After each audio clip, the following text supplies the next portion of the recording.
Iku mau mau, Ikua, iku mau mau, iku hulu hulu ikala na vau, ikua, ikula na vau. ikua. Aloha mai kākou. Vau o Hanalei kahu halepuli Pu'uhonua o iau. I heard Lynette was saying that they were in DC with all the signs October 17th. I took my family a month ago, December 17th. This day, 1 month ago, we went into the US archives to retrieve the actual petitions. I need to reverse a little bit to share how all of this stuff went developed. Our queen was not only a queen, she was a prophet queen. She was a Christian prophet queen who challenged Christian America to make pono, the heva. And it's in our history that says that she said, all the evidence is going to be made known someday, and I trust after you evaluate all of this that you're going to restore me when all the truth on the table. But if not, the same God you introduced to this, my nation, going to turn on your nation and going to put it under judgment, perhaps not in your day, but in the days of your children. We understand the historical aspect of all the heva that will unfold. And as a minister myself, I understand what it is to have reconciliation. When you get heva, you go one by one. You know, our queen did that. She flew there, and that's how all this petition drive took place, to show the support that the queen had in the islands, that all of that was all a bunch of BS that was happening here in the islands. Nothing happened. Phase 2 of reconciliation, bring partner to try to address the heva. You think 38,000 signatures enough and qualified to be the partner to address phase 2? You would think something would happen. Nothing happened. Biblical reconciliation 3, you bring the matter before the church, and hence my story begins. I'm probably one of the most sore thumbs in the islands in all of Christendom because of my stand for holiness, righteousness, and all things pono. Nobody has the guts or the balls to say that I'm a false prophet in the islands amongst Christian circles, but I have no doubt been a sore thumb to bring up this issue. How dare American Christians fly the flag in our land, make like nothing happened, and act like it just never happened. So hence me being the sore thumb and being amongst to bring the matter to the church, because that is the scriptural way of handling the issue. And basically, the word has gone deaf. So, as Keokua would have it, a national representative of Christendom flies from the seat of authority, Washington, D.C., shows up here as a spokesperson, traveling all 50 states because he realizes that America is under judgment, and he's rallying the pastors from all 50 states, if you want to believe that lie that we are the 50th state. Anyhow, I show up at the breakfast over here in Tropical Plantation.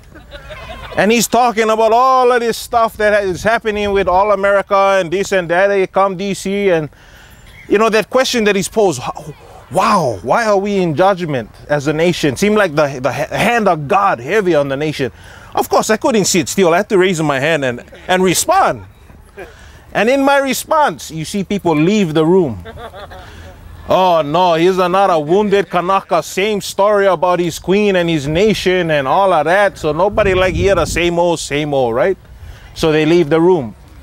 But I'm following proper protocol and just responding to the question. Well, the guy turns around and he invites me to DC, so guess what I did? I packed my bags and I went to DC. But not before having a flag burning ceremony in the valley. Cutting out one star.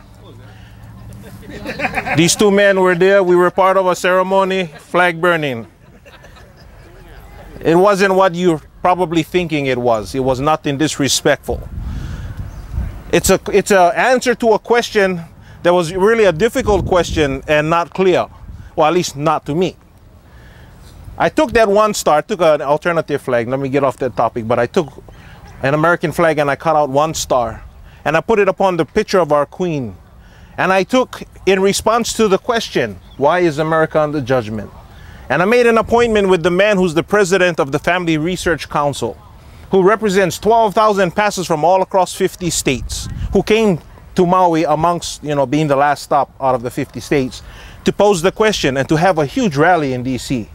So I flew there and made my personal appointment with him, and I offered him, I says, I want to put this before you in response to your question for your prayerful evaluation, the answer to the question you've posed. And I booked my time. I said, I'll be back in 3 months because I trust God going to talk to you in 3 months. And you're going to have an answer to all of this stuff that I'm giving to you for your prayerful evaluation. I come back to the islands and the brother never respond. Well, my departure date from Hawaii back to DC for that only purpose got stopped when finally at the last moment I received an email. And in this email he's saying, you know, I've been the president of this Family Research Council, or at least we've been in existence for 26 years, and I've been the president for X amount of those years. And we've evaluated and prayed over this thing and so on and so forth. And you know what? We're not chartered to deal with this issue. You understand? This is one man of God who's in a key role position that he's the sore thumb to Congress. He's the one that keeps them accountable to biblical standards. You know, everybody say he liberal, whatever he is, I don't really care. The bottom line is that he's in a seat of authority, that he could make a difference. The ears in Hawaii went deaf on Christendom regarding what this kaula had to say in the islands. So Keakua bring one national representative, another new realm opens up, and I go there and he basically flatlines on me. So I respond back to his email and I say, nothing you're going to escape this. God put you in position for such a time as this. And if you think you're going to skirt this one, God going to not only slam you, your house, and your nation, but he going to bring salvation another way. But don't have to be that way, basically. But because he went turn them all down, that was fine. I just, you know, I kind of just left it at that, and I came back to Hawaii. The word was rejected on a local level, now on a nation level. 1 month ago, I took my family. I took my family to DC. We were on a mission. I was praying whether I was supposed to go be a part of this, putting this on the lawn, or not. And I realized, no, that wasn't my portion. I was waiting. While I was waiting, I realized that, hey, we need to put something up in Kepaniwai. My family been tending to that place for the past 13 years. We're not getting paid by the county. We're not getting paid by the state. It doesn't really matter. It ain't about the pay. It's aloha ina. Ano can grumble on more land. Get land, work them, feed yourself, feed your family. Everybody can enjoy the beauty of the park while me and my family eat. And we share. You know, it's not just for my family. And people go help themselves, unfortunately. What kind of I know I don't own the land, no, but I'm a steward. And to those that may say, oh yeah, but you're not part of the mahele, it's not your family kind. My question is, perhaps the land don't recognize you because you know more aloha for the land. So I go hold on for you until you get aloha for your land, then you can come back, then maybe I can leave. Anyway, that's another topic. So a friend posed a question. They said, hey, just had one dedication up country for, you know, something, one statue up there. Where the Hawaiian one? Oh, that was a good question. So I was thinking, yeah, where are the Hawaiian one? Oh, I guess that's me got to answer that question. Then I said, what would be the best thing for put up in the garden that can represent our people? The bust of something, king somebody, or, you know, some political significant, and then boom, download happened. You know, when you get downloaded, kind of heavy, you know. I said, oh, I know. It's that ku'e, hui aloha aina, hui kalai aina. I said, that's the one. So I put the call out, bring your stones, we're going to build. And in my dreams and in my visions, I saw that there was going to be a stone that was going to represent the ku'e petitions. I saw also a konane board because this is really a game of strategy. But the reality of the matter is that the game was already a bust even before it began. Then I saw this carving on this pohaku. This is before all of this will unfold now. This is way before. You can ask this man because I've been consulting with brother. I said, hey, deholify my thought, please. I passed stuff through him and then, of course, he slapped me silly and then break me down kanaka again. I said, oh, now I know who I am. Then I can see clearly, yeah? So, needless to say, the construction began. People brought their pohaku. Mahalo to our Rakai and Pa'ahao because there was big help. We form a line, everybody form a line, yeah, down to the river, pull all the pohaku out. Big buggers, man. All the ili, we go down river mouth, pull them, truckloads, bring them up, make big pile. I told my honey, I said, let's go to DC. Actually, I was only going to take my one girl because I never let her go with her Hawaiian immersion class. I said no when you know, of course, maybe I was a little cocky about that, but there was no understanding of actually what happened. is because I just returned from DC shaking the very foundations on a spirit level. And then the Papa was going to go, and I says, no, you're not going to go. When the air clear, I feel good about it. I personally fly you over there, and I'm going to teach you history, beyond the history, but the prophetics and what this nation and foundation is really made of. I'll personally take you through that, but not right now. So, time passed, and I was obligated to take my daughter. The week off, I told my wife, I said, I think we all got to go, not just me and my daughter. Well, we're going to get the money. Well, we never made any decision based on what we had or when we never had. We just get downloaded, heaven say go. We just move like that and just watch everything fall into place. And that's just how my life has been. So I took my family. We're on the plane. The rocks are already in place, all caged, ready to build. We go. You know, as soon as we landed into DC, 26 was killed. I don't wish judgment on anybody on this kind of gruesome, bloody level that touched, but 26 were killed at that slaughter that had happened, right? That coincides. This is I'm just connecting the dots on a kaula level, yeah? The 26 connects to that response of the man who had the nation in his hand. Says, we were in existence for 26 years, but we're not chartered to handle this kind of a deal. We get into our hotel. Inouye dies. You know, our room number was 722. The next day I took my family. I said, come, we go to his office. We go give our aloha. I have no opinion about the man. I have aloha for everybody, whether they good, bad, or ugly. It don't really matter. But I know heaven has assignment on every single life. You know, this man served for 50 years and then was out within 1 week's time. Akaka, retires. 6 days later, you get the brother Make. Within 7 weeks, the very foundations at the seat of authority cracks. We go to the office and, we go aloha, Inouye and, Inouye's staff and whatnot. I turn to leave and my wife said, look. I look at his office number, 722. Just heaven winking at me saying, you here for that purpose. I don't go that kind of place for go sightseeing.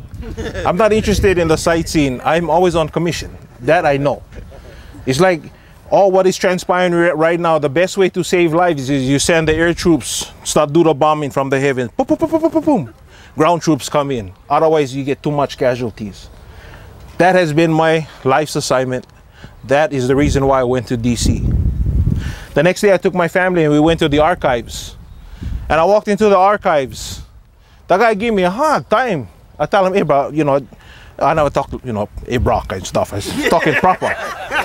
I said, I like to retrieve from the archives the original petitions. He says, well, it's already on microfilm or microfiche, whatever.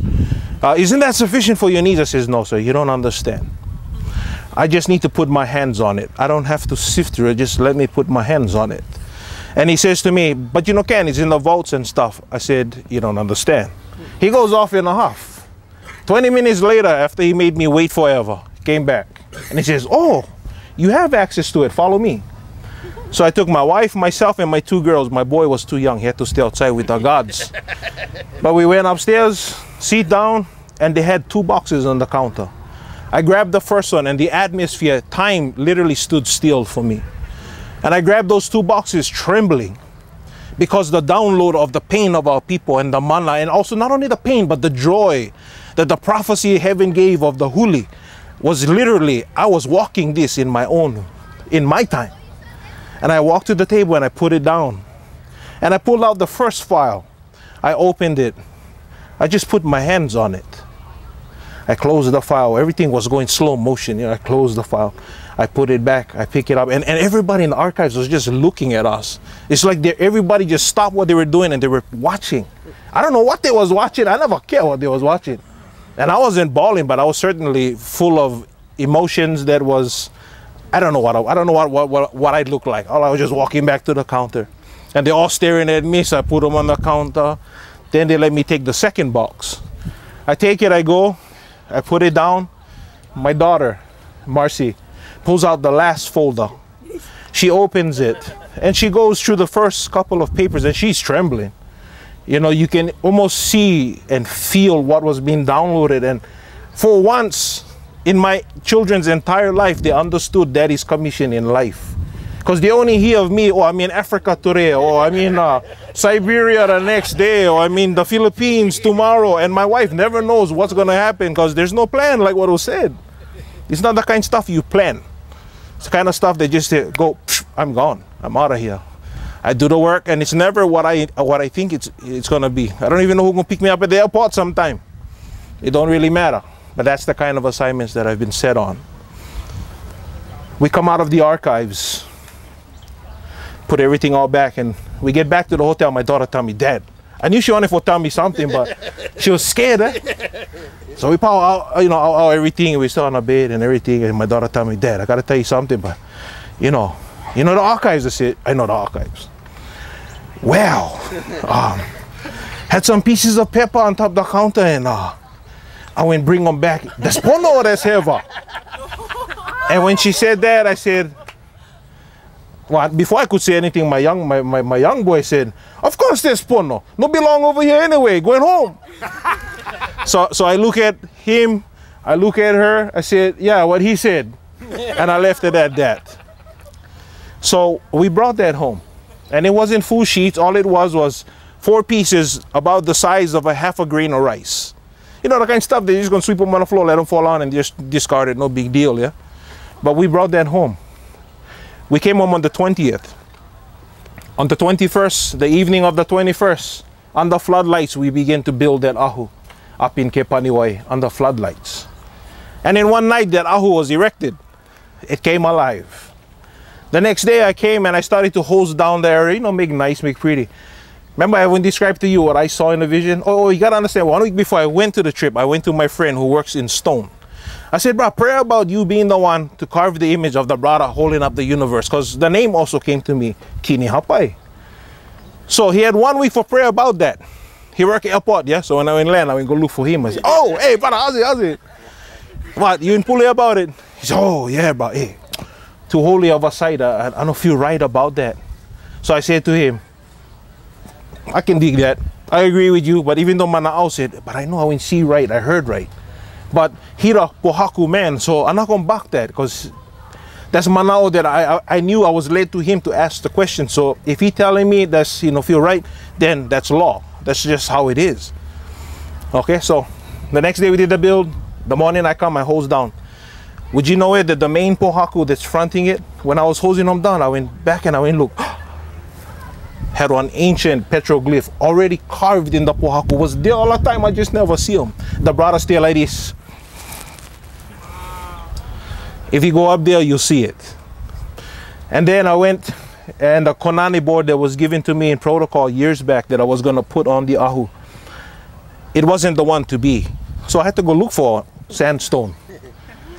I went all the way to one spot, jump out of my truck. I walked not too far. 2 pieces of the sandstone was there, and you know what the shape of it looks like? The US if you put them together.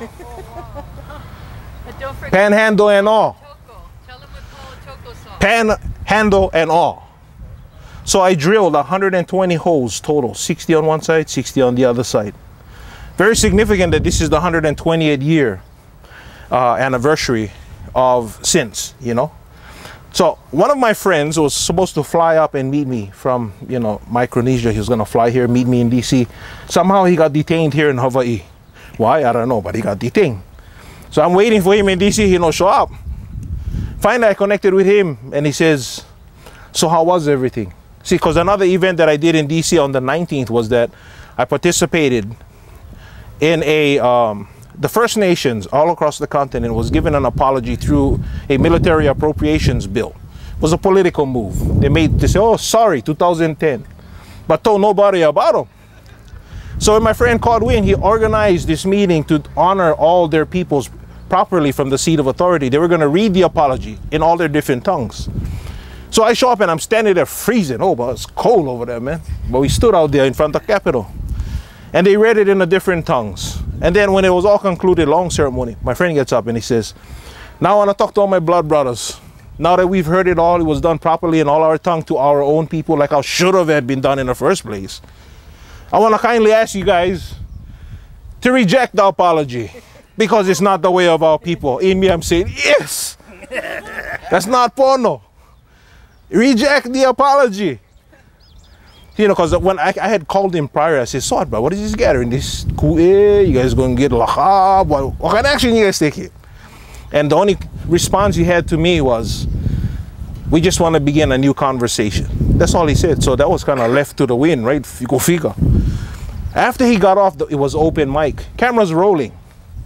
Finally, I got up. Because I know my mission was pow. So I got up, I took the mic. The cameras went on a blink. The birds went to the air and stayed in the air. You gotta understand, this is all kind of Ilona stuff, yeah? Birds all over the place. It wasn't until I took the mic, the birds went up into the air and stayed through the whole time. Nothing was recorded. But I said to them, and I'm going to repeat them right now to you folks, you know, regarding, I told him what I came to do, you know, reconciliation, go one by one, take partner, bring the matter to the church. We're told in the scriptures that when you enter somebody's house and they extend their peace, you let your peace remain. But if they don't want aloha for you, you take that peace back, you turn, you dust your feet, and you leave the house. I told them I came to Washington, D.C. for one purpose: retrieve the mana of our queen and the spirits of our people. Shook the dust off my feet.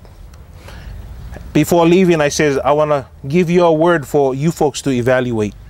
I believe as God pounds this nation, the First Nations will be what Goshen, Egypt was to the children of Israel when God put his hand of protection on them and slammed the nation back into obedience. I said, evaluate that word. I went to the guy, honored him, gifted him, and I told my wife, I said, now we can go home. Our mission and our journey here, pow. And we went, cleaned up, slept, woke up the next morning, caught the flight home. And I said, mission accomplished. So I said all of that long story to say this. We have already finished the ahu. Oh, yeah, I forgot about that. My friend who never made it, he calls me and he says that he got a call from the guy who coordinated that event in DC. And the guy wanted to know what he saw in the spirit. Since he was detained in Hawaii, what did he see happening? And after I told my friend what happened and all the things that I was led to do, all the prophetic stuff and whatnot, he said to me, he said, I saw the hand of God come down over the nation as if to extend his mercy and grace. And I'm thinking, oh, wow, right on. Then he talks slow, then he says, but that hand was rejected.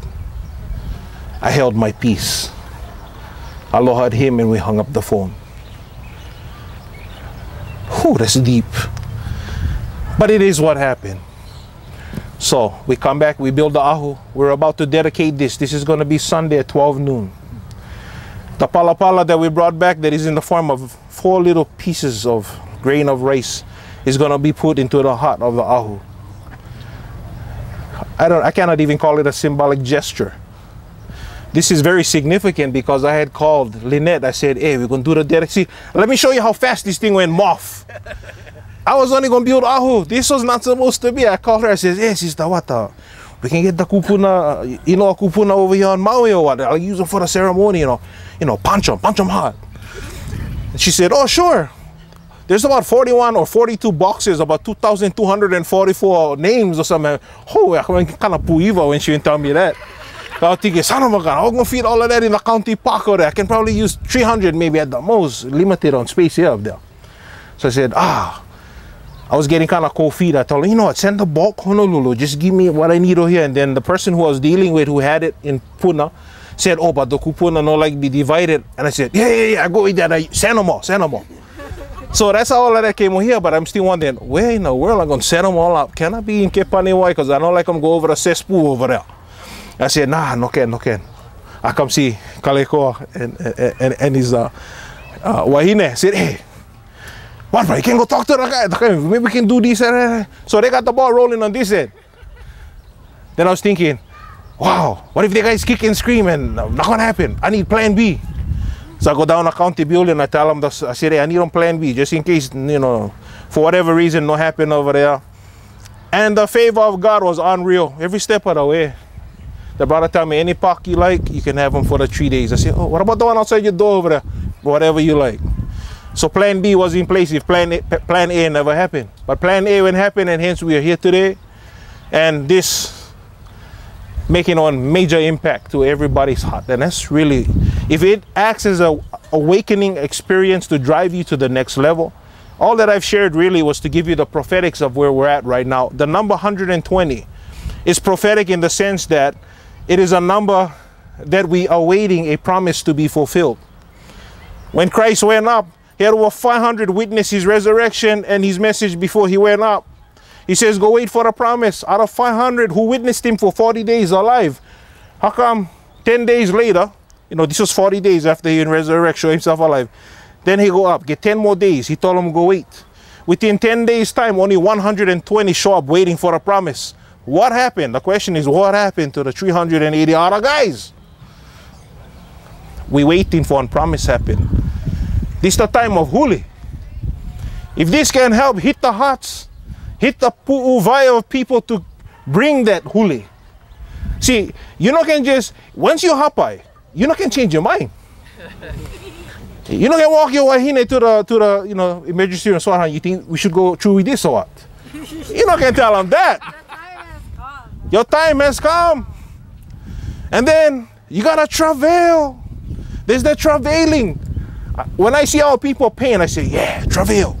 Get mad. Then get over your mad and then see them from one different perspective.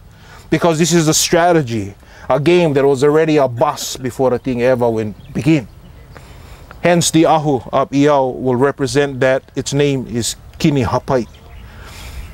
Very prophetic, very tied into us waiting for the promise of heaven. We know the prophetic time clock. This is our time. And it's taking on many different faces are being activated to this strategy. This strategy is bigger than you and I will ever know.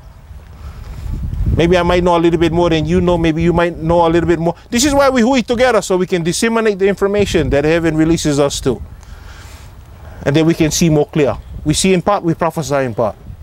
At least I do. So, you folks welcome. Come up 12 o'clock, Sunday. When power we're going to hemurai imu. Not just come for eat. Come because the spiritual aspect. And not just bring your whole family just for eat. You come eat of the spirit and then we can, you know. And don't worry, you're not going to have to pay. I'm not going to put one offering bucket for you have to go give donation. And they're not about that. So mahalo for this time. I know I went over my time. But, you know, like the teachers, I'm a kahu. I can go on forever. As long as you leave me the mic in my hand, I will speak. Mahalo mabara. Anakala. Aloha ai ka pono a ka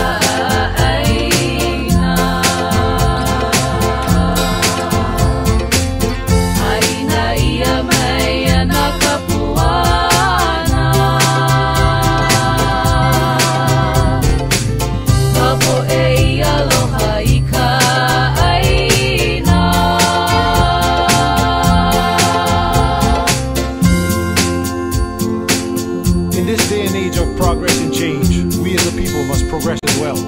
But in doing so, we cannot, under any circumstance, forget our culture, our language, and our history. Pu'uhonua ko Hanalei Colleado. Aloha.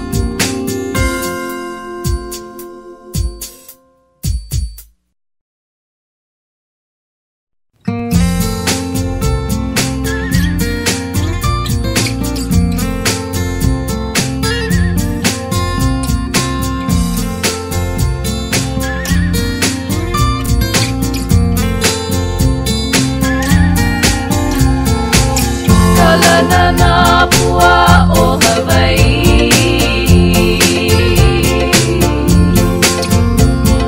Kupa a mahope o ka aina. Iki mai ka elele o ka loko ino. Pala pala anunu me ka pa.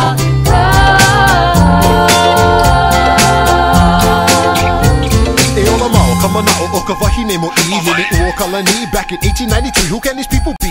In the middle of the sea, sing a song of sovereignty. Malahini.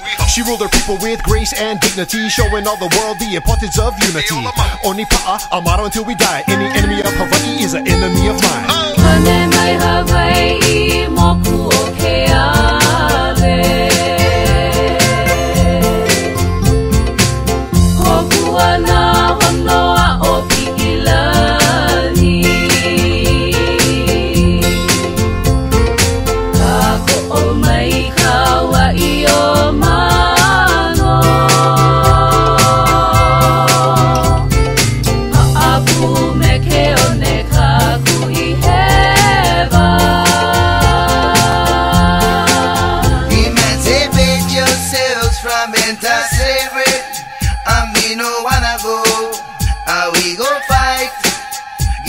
the freedom to heal our nation.